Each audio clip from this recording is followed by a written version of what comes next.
Good morning, everyone. Lots going on in Canada. The two biggest stories, of course, railway blockades and COVID-19. So we'll get to COVID-19 in just a minute. But first, National Post is reporting, quote, "Was anything actually resolved? Frustrated business leaders eager for details on Wet'suwet'en deal." Business leaders are expressing frustration because of uncertainty with the deal the federal government has struck with hereditary Wet'suwet'en chiefs to solve a pipeline dispute that led to crippling rail blockades. Prime Minister Justin Trudeau said he knows people are impatient for a resolution, but time is needed to respect the tradition of the Wet'suwet'en. Details of the deal are confidential until the Wet'suwet'en people are consulted through their traditional feast process, which could take up to 2 weeks. Perrin Beattie, CEO of the Canadian Chamber of Commerce, wondered whether the deal had solved the issue. Quote, "Was anything actually resolved as a result of the negotiations? We don't know," he said. "It just protracts the uncertainty that businesses are facing." While freight trains are slowly starting to move again, business leaders say they're reluctant to move full speed ahead because of that uncertainty. The level of business uncertainty goes up with businesses not being able to know what to expect over the future, said Beattie. Dennis Darby, president and CEO of Canadian Manufacturers and Exporters, said a recent survey of his members found that 92% believed the blockades had damaged Canada's international reputation. Quote, "Canada has to be predictable, and right now, up until the last little while, we have not looked that predictable," he said. "When you're an export-focused country like Canada, where 80% of it goes to the US, you have to have predictable infrastructure."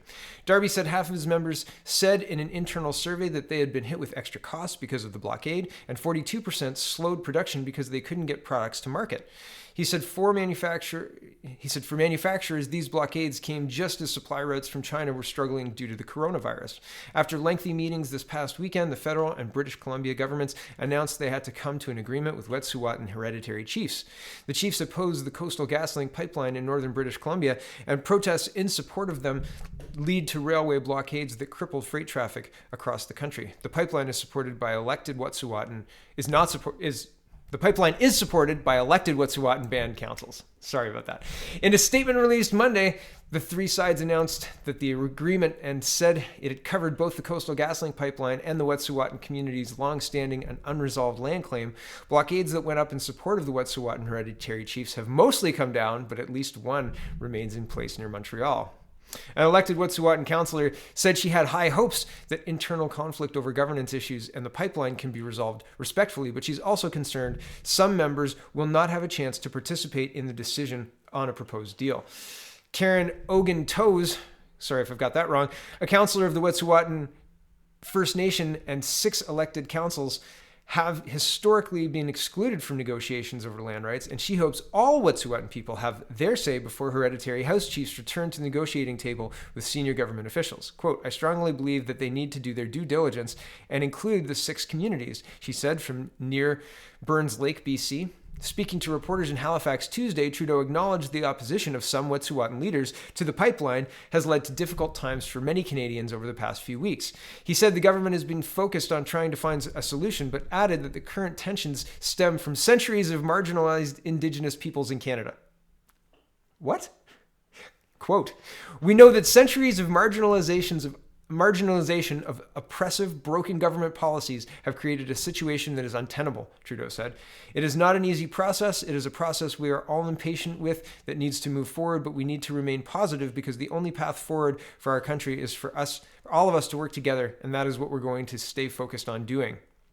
CN Rail, which shut down Eastern Canadian network while the blockades went up, announced Tuesday that it would be bringing back hundreds of temporary laid-off workers. Quote, "While we are keeping a close watch on our networks for any further disruptions, we are mobilizing our employees to be ready to implement a focused and methodical recovery plan for our Eastern network," said the company's president and CEO, JJ Roost, in a statement.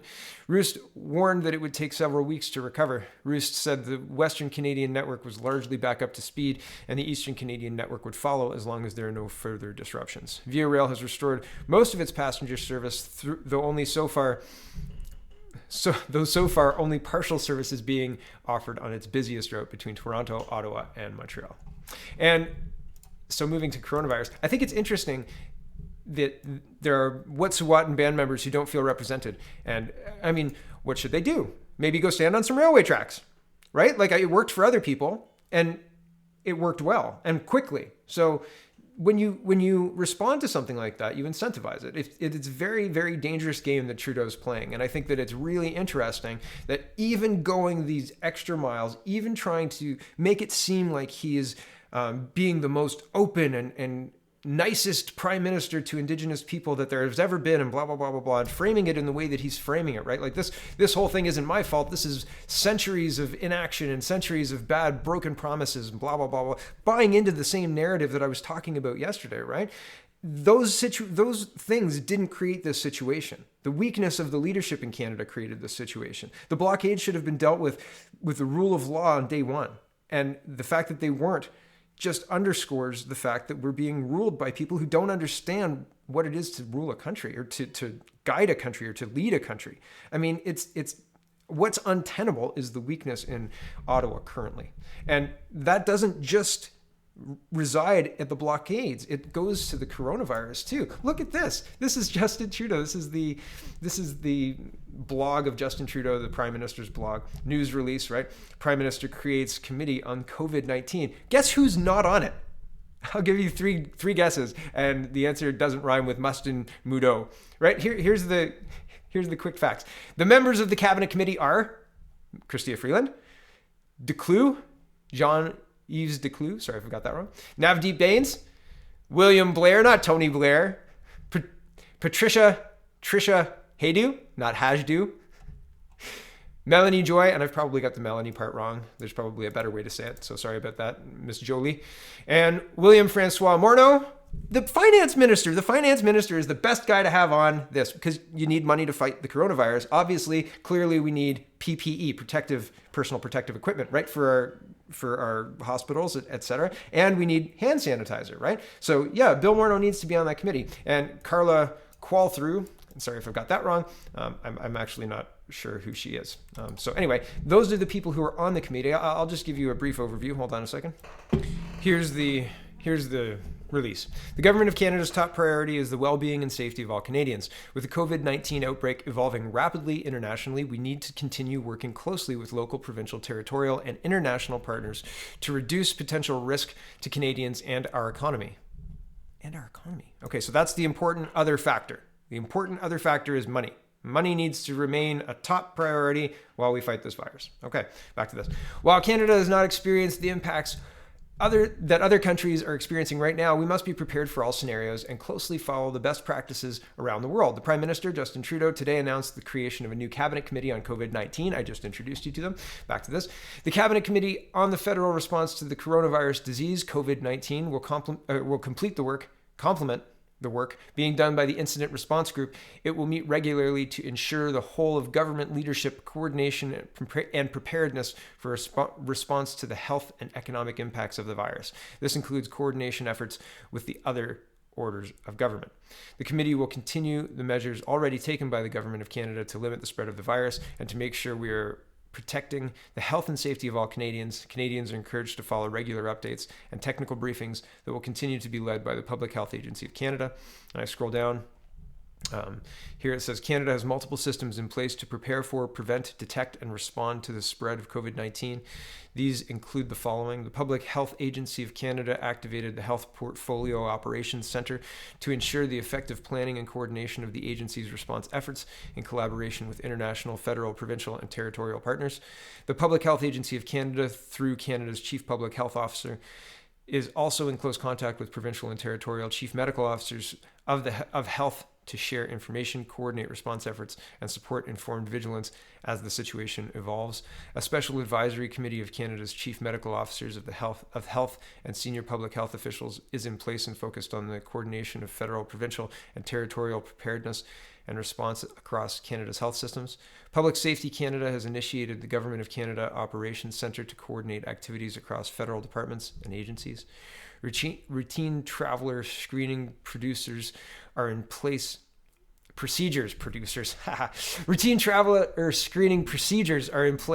at all of Canada's port of entry, and additional border screening measures have been expanded to all international airports in Canada to help identify any travelers returning to Canada who may be ill and to raise awareness among travelers about what they should do if they become sick. For the latest and most up-to-date information, visit Canada/coronavirus or call the toll-free line or get answers to your COVID-19 questions. Okay, so I have a friend who just came back from a trip abroad. He was on a cruise and he came back through the airport. And he said that he had to answer yes/no questionnaire.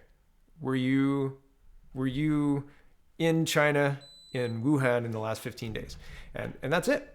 That's it. So, I mean, while they say that they're well prepared, while they say there's lots going on, while they've got this second committee that reports to the incident response team, right, that's presumably headed by Justin Trudeau, by the Prime Minister, right? So that's maybe why he's not on this committee. But and similarly, let me point out as well that Vice President Pence is in charge of the COVID-19 thing in the States. So there is precedent for the second in charge to be looking after this. But at the same time, it just seems like this is a really big deal in a whole bunch of countries. And 5 I can name off the top of my head: Iran, South Korea, Japan, China, and what's the 5th one?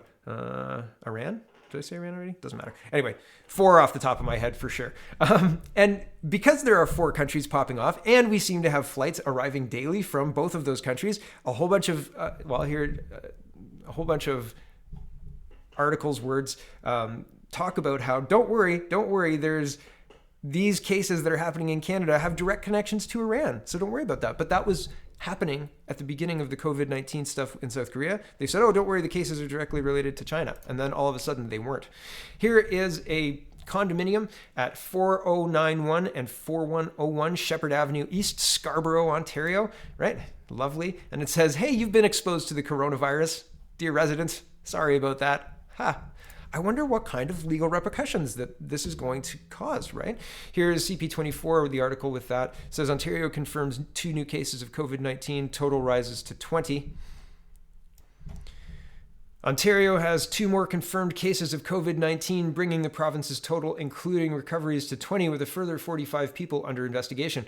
Ministry of Health spokesperson Hailey Shazan said that the 2 latest cases are in GTA residents who had recent travel histories to Iran and Egypt, and both have been placed into self-isolation. I like how the idea that they've been placed in self-isolation. I think they've been suggested to self-isolate at home. Like, I don't think that they're in a hospital ward isolating, right? Self-isolation is usually at home. Anyway, back to the article. Their ages and genders are not yet known. More than 1,100 people have been tested for the virus in Ontario so far, with 1,061 samples coming back negative. Meanwhile, management at Scarborough Condo Tower says they're scrubbing common areas of the property with disinfectant after a guard there tested positive for novel coronavirus. York Condominium Corporation at 4091 and 4101 Shepherd Avenue East said in a statement posted on the property that a man who worked as a guard at the building returned from an overseas trip on February 23rd. When he showed symptoms after his return is not clear, but the board says he went to work. He was working on site at the condominium for portions of last week before the diagnosis. A representative of the building told CTV News the guard last worked at the building on February 25th. After his diagnosis, he was put in self-isolation at home. The condo manager says a disinfectant operation in potentially affected areas is underway in the building. Common areas of the building, including lobbies, elevators, offices, the laundry room, and party room, are being targeted. Last week, Toronto Public Health warned the staff and students at a Midtown Toronto ESL teaching center could have been exposed to the virus after a confirmed COVID-19 patient passed through the center. With each new confirmed case, public health officials across the GTA and the province worked to reach out to all the cases' close contacts, including places they visited, in the hopes that anyone at risk can be isolated and any locations they frequented can be sterilized. Toronto Public Health Dr. Vinya Doobie said they are supportive of the condo's sterilization efforts and recommend for workforces to follow any routine infection prevention and control policies and procedures set out by their company or organization. She said researchers available to TPH indicate the COVID-19 virus does not likely live on surfaces for longer than a few hours. Ontario now has 20 confirmed cases of COVID-19, with 3 who have made full recoveries from the virus. 10 others in BC and Quebec have tested positive for the virus. The majority of Ontario's recent cases involve people returning from Iran, which officially has more than 2,000 cases. 2,000 cases in Iran. Wow. And this is what Ontario looks like now. 17 and 3 is 20. That's why it's saying 20 cases, 45 under investigation. This was down to 3 before the weekend. Friday it was 3, and then it was 15, 17. I think we're just seeing the tip of the iceberg. I don't think this is even close to what's out there. So wash your hands, wash your hands, wash your hands. This is new. Hi, everyone. I don't know. We'll see if it stays. I'm not sure. We'll see. I saw Tim Pool and I kind of thought it was all right, but I don't know. Does it make a difference to you? Okay. Well, thanks for watching, everybody. Check out CanadaPoly.com and CanadaReport.co, and have a wonderful, wonderful day.